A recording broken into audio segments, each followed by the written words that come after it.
Muito bem-vindo novamente, Guilherme, ao Jornal da Fórum. Muito obrigado, Miguel, pelo convite. É um prazer, mais uma vez, estar aqui no Jornal da Fórum. É isso aí. Guilherme, recentemente você fez um estudo que está circulando bastante, já li várias reportagens sobre isso, sobre que é uma coisa um pouco contraintuitiva, né? Que é a redução da bancada evangélica na Câmara dos Deputados, né? Como o bolsonarismo ele é muito vinculado aos evangélicos, havia a impressão de que a bancada cresceria, mas não foi o que aconteceu, né? A que você atribui? Eu queria que você explicasse para a gente o que aconteceu e quais as razões que você atribui a isso. Sim, assim que o resultado foi conhecido, eu iniciei um levantamento, já trabalho com esse tema há quase 10 anos, em cima do banco de dados que eu criei por conta da minha pesquisa, e comecei a fazer uma atualização também de todos os parlamentares que foram eleitos no último dia 2, e verifiquei quem era ali alinhado às igrejas evangélicas, quem professava a religião evangélica, na verdade. Temos alguns alinhados que não são de fato evangélicos, e eu cheguei no levantamento preliminar de 54 parlamentares. Depois eu completei essa listagem e cheguei a 75 parlamentares. E, em comparação com a eleição de 2018, é um decréscimo de 11%, né, de 85 para 75 parlamentares. Até o Sócrates de Cavalcante depois rebateu o meu levantamento, disse que foi feito por um esquerdista, um pesquisador esquerdista. Na verdade, ele não mentiu, mas eu me baseio no método científico, né, e não em falácias para fazer, desempenhar o meu trabalho enquanto pesquisador, né. E ele trouxe uma listagem grande, inclusive, de mais de 100 parlamentares, que eu prontamente rebati.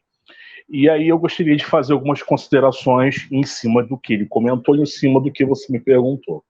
Em primeiro lugar, o que deu para identificar foi o seguinte: a redução ela é óbvia, não só a redução numérica, mas também a redução de votações. Nós tivemos lideranças parlamentares evangélicas muito tradicionais que perderam um quantitativo importante de votos, a começar pelo próprio Sócrates de Cavalcante, que perdeu 1/3 de seus votos.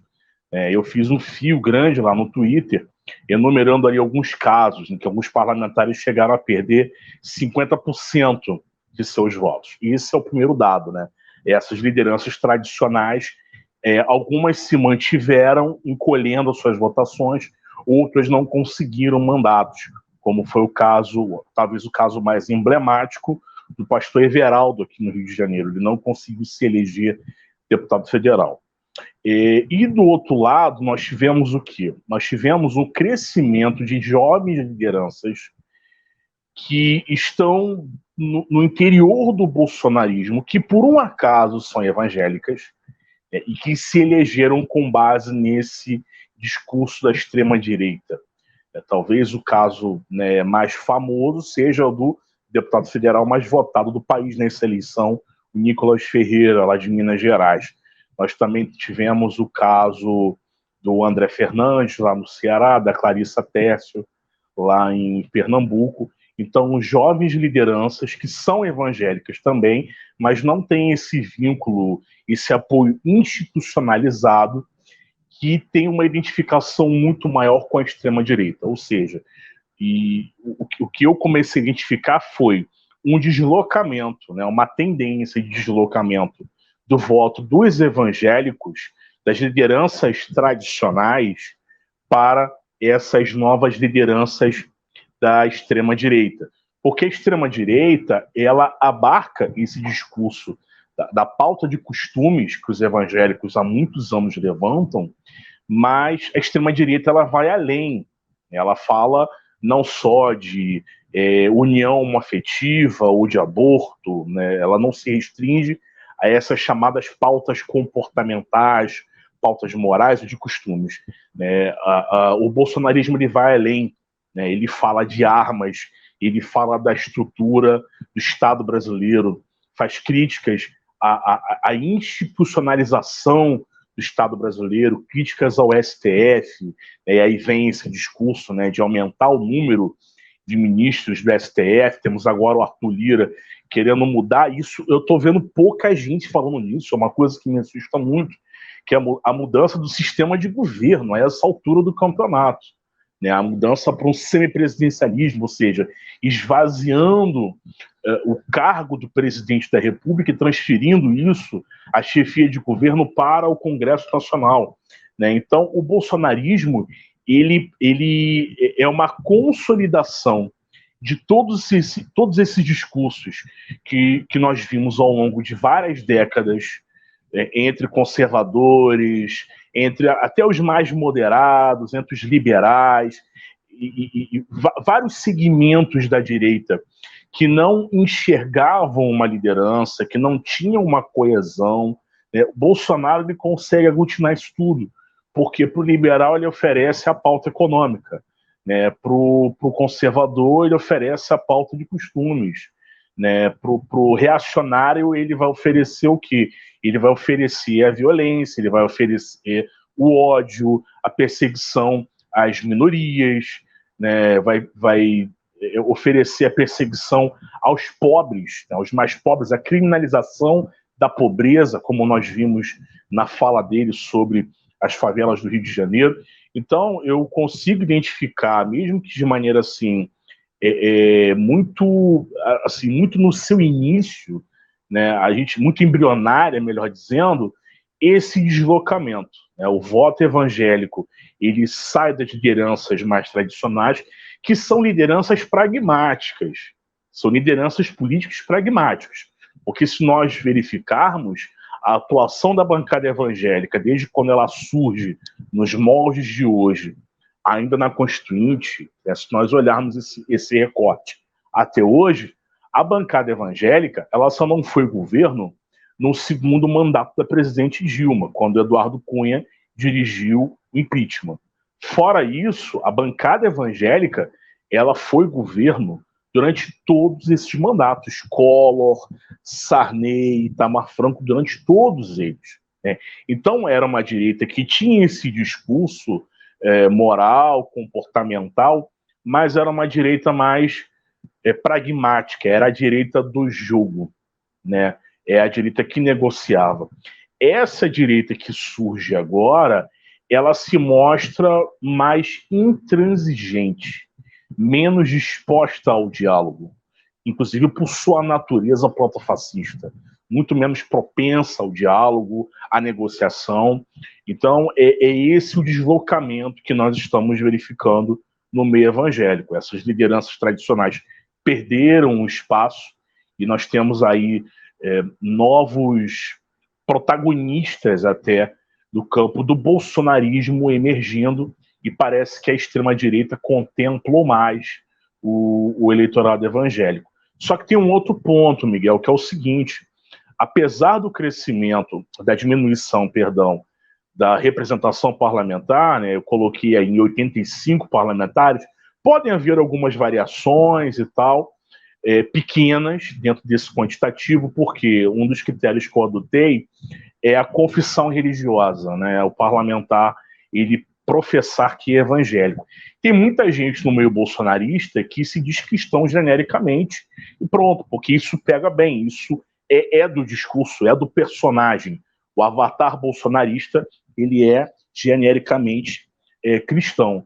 Então, pega muito bem. Então, o cara ali dizendo que é cristão, ele pode ser católico, pode ser evangélico tradicional, isso não quer dizer muita coisa, fica muito vago, né? Mas, claro, nós temos aí depois o início do mandato, alguns suplentes podem eventualmente assumir o mandato, então pode haver uma variação desse quantitativo, né? Mas o que eu queria apontar também de interessante é o aumento do Senado. Nós podemos ter, a partir de 2023, a maior representação histórica dos evangélicos no Senado.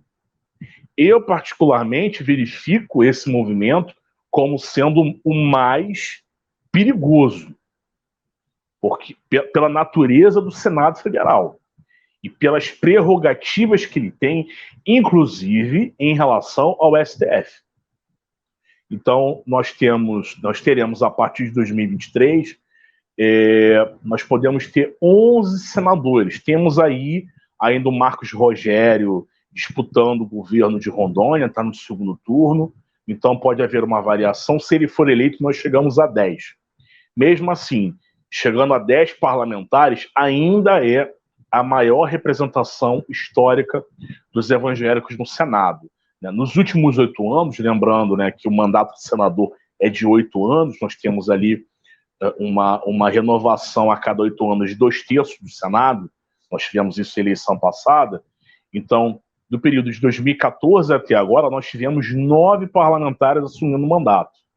Nós podemos chegar em fevereiro de 2023 com 11 parlamentares, seriam 12, inclusive, não fosse o falecimento do Harold de Oliveira no ano passado retrasado. Então, esse movimento, particularmente, eu acho ele muito mais perigoso, né, porque há um avanço gradativo dessas lideranças evangélicas defendendo suas pautas e também procurando colocar em prática seus projetos de poder e dominação, ocupando todos os espaços possíveis.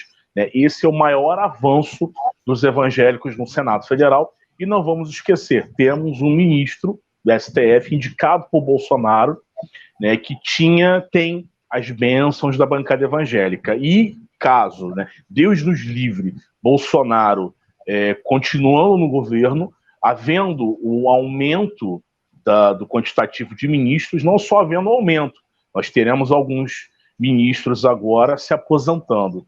A gente pode ter certeza de que ele colocaria, né, esses esses ministros alinhados a essas pautas reacionárias da extrema-direita também no Supremo Tribunal Federal.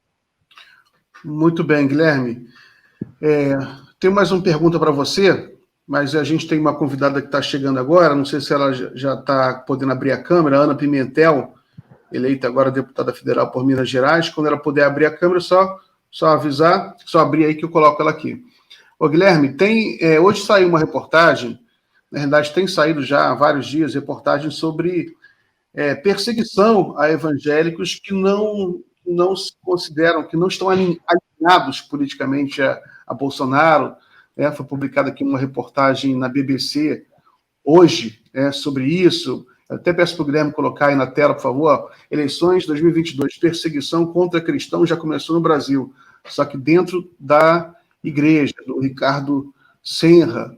E a reportagem ela traz relatos de pessoas que se sentem perseguidas, estão abandonando a igreja, estão vivendo depressão, porque se sentem perseguidos porque os pastores eles exigem um apoio irrestrito a Bolsonaro, e isso aí as pessoas não se sentem à vontade, elas não querem apoiar Bolsonaro, querem votar no Lula, ou enfim, não querem Bolsonaro. Você faz pesquisa também sobre isso, o que você tem a falar sobre isso? Você falou até que tinha um relato sobre isso também. Exato, eu gostaria de trazer nesse caso um relato pessoal, né? Eu tenho 34 anos, apesar de ter essa carinha de 50, mas eu tenho 34, e eu fui criado desde os 5, 6 anos de idade dentro do pentecostalismo. Minha formação é uma formação protestante. Na vida adulta, eu fui para a igreja luterana, onde eu aprendi muito, fiquei 2 anos na igreja luterana, e de lá eu parti para a igreja presbiteriana, né? Então, no presbiterianismo, de fato, são cerca de 12 anos na igreja presbiteriana do Brasil, e eu fiz de tudo, eu quase virei pastor, inclusive, na igreja presbiteriana, só para você ter ideia. E eu me envolvi muito com a obra, principalmente a parte de educação na igreja, né, pela minha formação enquanto professor, a parte de ensino, mas tudo mudou em 2018, né, quando houve a ascensão aí do bolsonarismo. E o grande problema é que a igreja presbiteriana, em particular, a igreja presbiteriana do Brasil, porque nós temos 3 correntes principais do presbiterianismo. Mas a Igreja Presbiteriana do Brasil, ela sempre se vendeu como uma igreja, a sua imagem, como uma igreja democrática, como uma igreja diversa, que não se metia com política, enfim, porque houve uma experiência do passado, né, do envolvimento com a ditadura militar. Nós tivemos seminários fechados, praticamente, por conta disso. Mas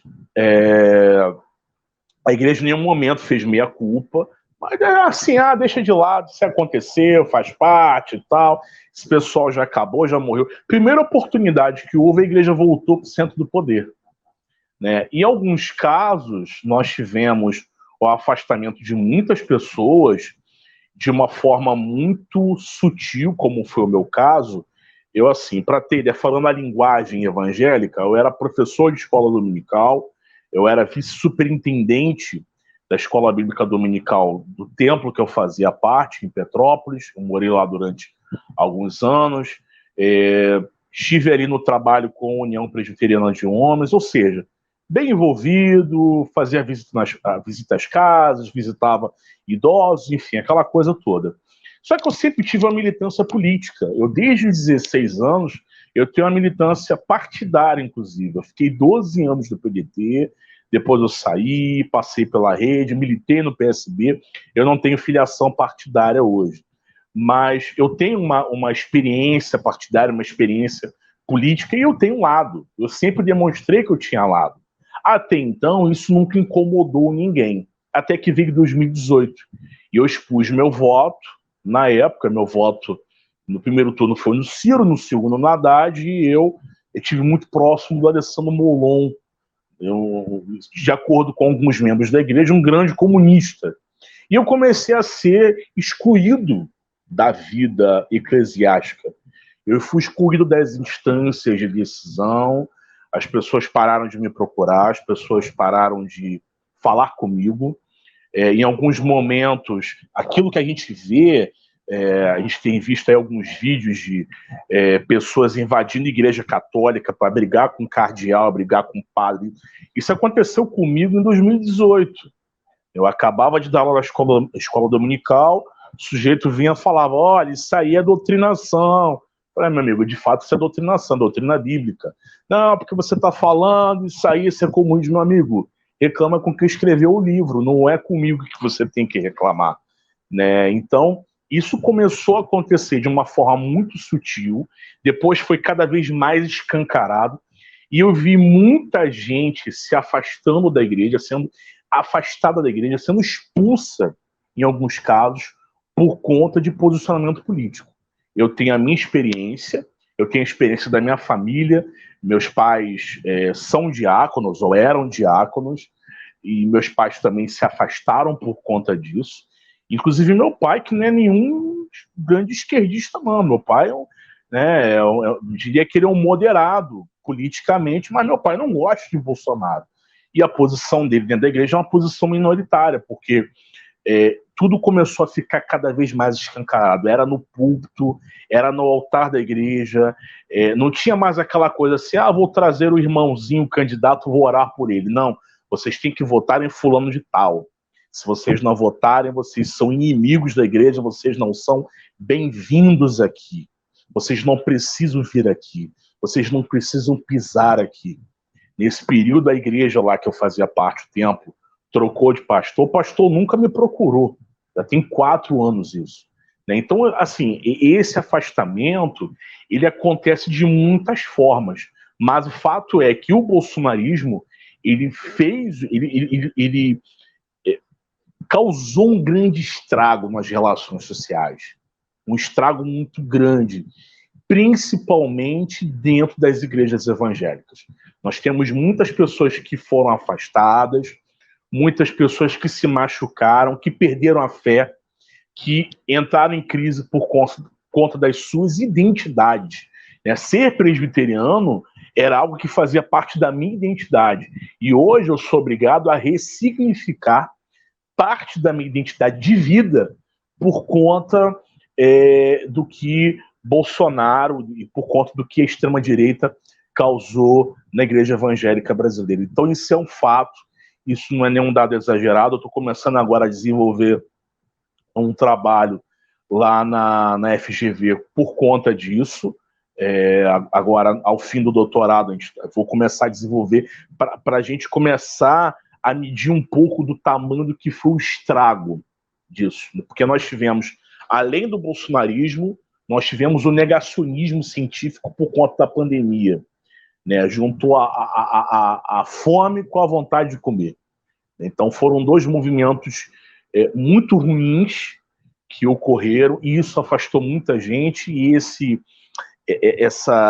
movimento de manter as igrejas abertas, né, com a desculpa de que algumas comunidades dependem da igreja. Sim, dependem da igreja. Para algumas localidades, algumas comunidades, a igreja é o único espaço de sociabilidade. Não existe nenhum outro, né? Mas, olhando para as grandes lideranças do segmento, o interesse de fato não foi esse. O interesse foi deixar a igreja aberta para arrecadar e para manipular as pessoas em prol do governo, negando aquilo que estava na cara, né? A pandemia matando pessoas e o governo Bolsonaro fingindo que nada estava acontecendo, infelizmente. O estrago já foi feito e a gente vai levar ainda bastante tempo para conseguir reverter isso no meio evangélico.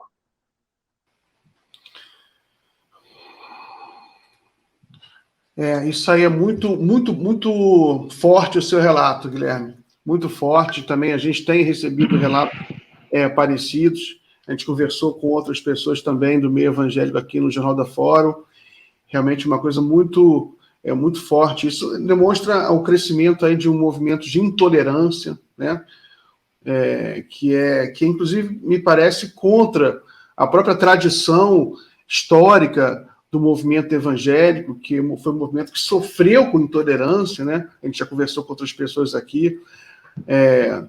O movimento evangélico, as lideranças evangélicas protestantes estiveram à frente, por exemplo, da conquista do Estado laico, né? Das leis do Estado laico, justamente porque durante séculos, ou durante muito tempo, foram perseguidos, né?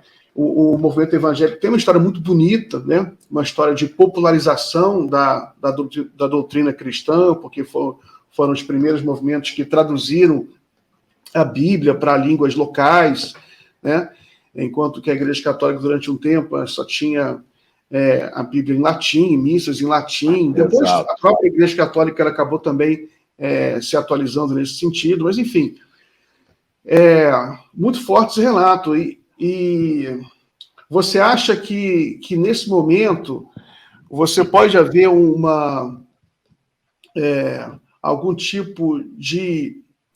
Você nota, né, por exemplo, amanhã o Lula vai lançar uma carta aos evangélicos, né? Haverá um encontro com evangélicos e há uma tentativa de fazer dar uma resposta a isso, né? Você acha que essa resposta vai vir? Que você nota por onde essa resposta pode vir? Como se pode combater essa intolerância, na sua opinião? Eu creio que isso pode ser o início. Não acredito que isso vá se refletir numa resposta imediata. É um movimento importante.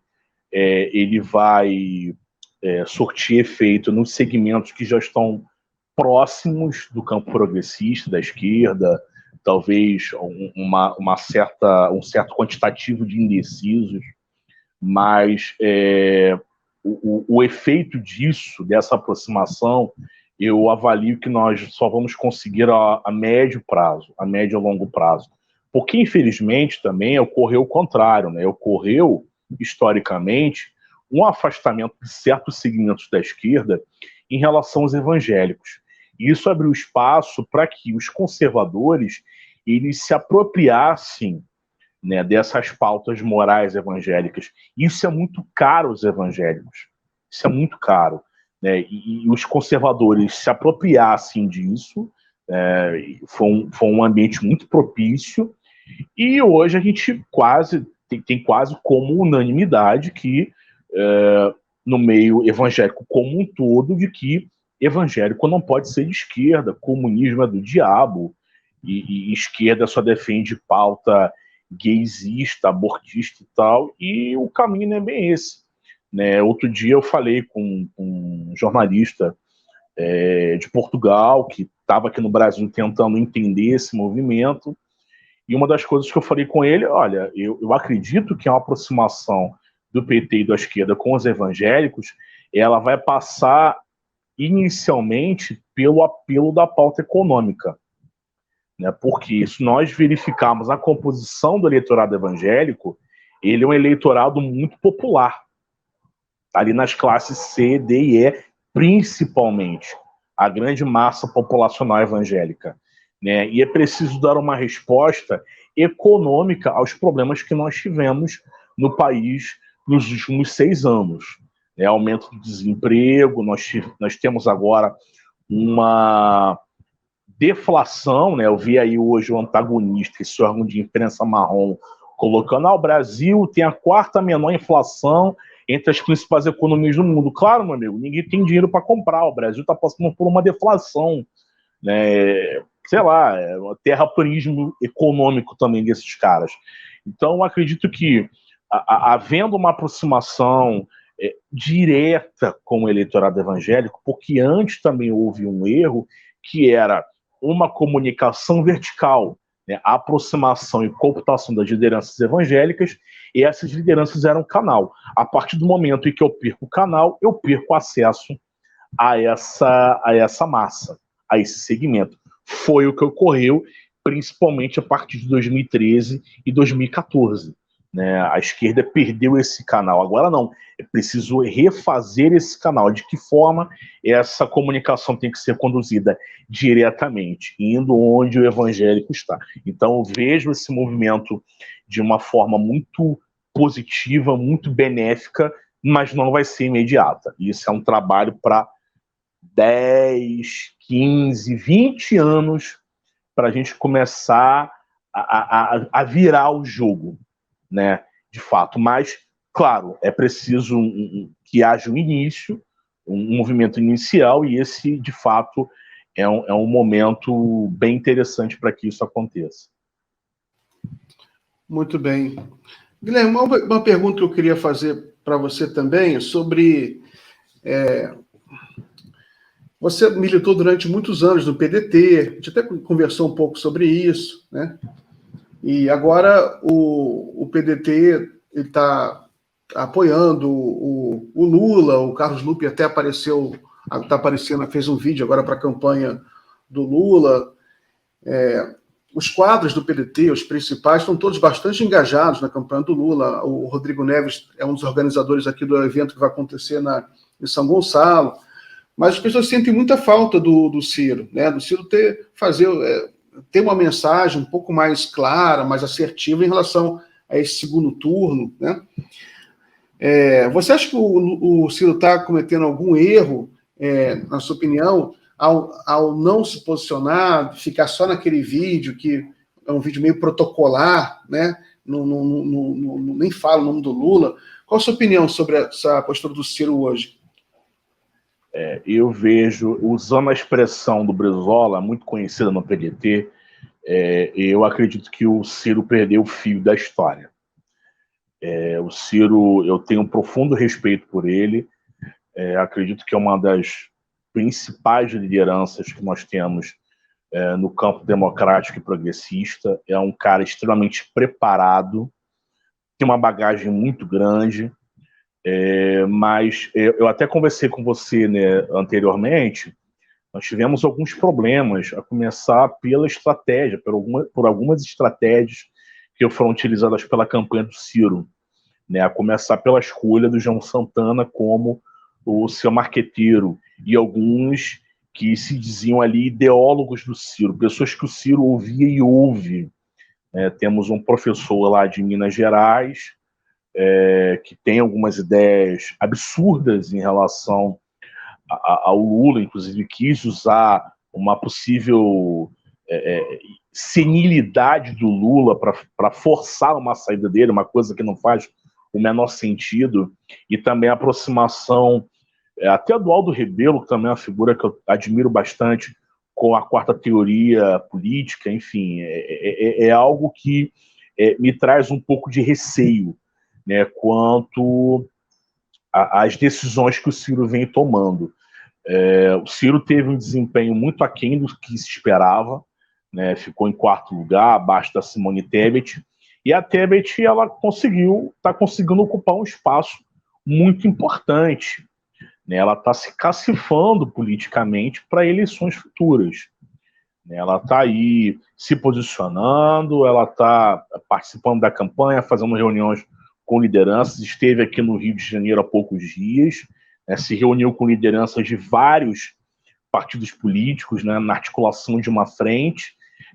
Há discussão hoje, né, sobre a fusão do MDB com outras siglas, né, e isso vai passar, consequentemente, pela Simone Tebet, porque ela se consolidou como uma liderança política a nível nacional, né? E ela está aproveitando esse vácuo, mais uma vez a gente fala, né? Não existe vácuo na política, enquanto o Ciro está recolhido, e eu entendo de certa forma o recolhimento dele, mas acredito que seja um erro muito grande, né? O Ciro, infelizmente, o grupo político do Ciro, ele sai como um dos grandes derrotados nessa eleição, né, porque quiseram sustentar uma candidatura desde o início que encontrou muitas dificuldades.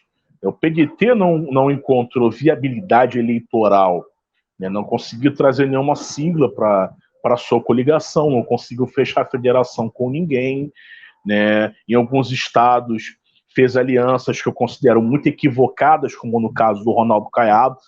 O PDT estava no palanque do delegado Valdir, foi líder do Bolsonaro, sabe, e na Bahia com o ACM Neto, em Minas Gerais estava no palanque do Aécio Neves. Então teve, claro, a gente tem que enxergar também o contexto regional, mas muitas decisões equivocadas que o PDT tomou, né, e que a campanha do Ciro tomou também, e hoje eu considero muito ruim esse sumiço dele. Né, eu tenho muitos amigos que estão no PDT, muitas pessoas que eu gosto muito que estão lá, e há um grande questionamento: onde que está o Ciro? Eu acho que isso o apequena, né, o tira de vez do jogo político a nível nacional, né, e isso não condiz com o momento que nós vivemos, e que há preocupação muito grande com o futuro, não é só uma eleição, é uma democracia. A democracia está em risco. A democracia está em jogo. Então, enquanto nós temos aí lideranças de vários segmentos formando uma frente, não só pela eleição do Lula, mas pela manutenção da democracia, nós temos a ausência do Ciro, muito significativo. Eu acho que ele acabou levando isso também para o lado pessoal, e isso não é nem um pouco bom, né? Então, se eu pudesse falar algo, né, para o Ciro nesse momento, me dirigindo a ele, seria que ele deixasse de ouvir alguns desses conselheiros, né, que estão aí levando ele para um desencontro com a democracia. Aí me veio agora na cabeça, para fechar, né, uma frase que eu li uma vez numa escola, que dizia: o político se preocupa com a próxima eleição, o estadista se preocupa com a próxima geração. Acho que o Ciro ele poderia, nesse momento, estar um pouco mais preocupado com a próxima geração do que com a próxima eleição. Muito bom, Guilherme. Guilherme, agradeço muito a sua participação. A gente tem que encerrar esse bloco agora. Obrigado pela sua entrevista, pelo seu relato, foi muito bonito. E a gente volta para conversar mais sobre esses assuntos, e entre outros de política e outras coisas. Um grande abraço para você. Obrigado, Miguel, e um abraço a todos os telespectadores, as pessoas que estão aí nos ouvindo, nos assistindo, e querendo ali também trocar uma ideia: Twitter, Guilherme Galvão Lopes, e também o site guilhermegalvão.com. Um abraço aí a vocês. Maravilha. Abraço.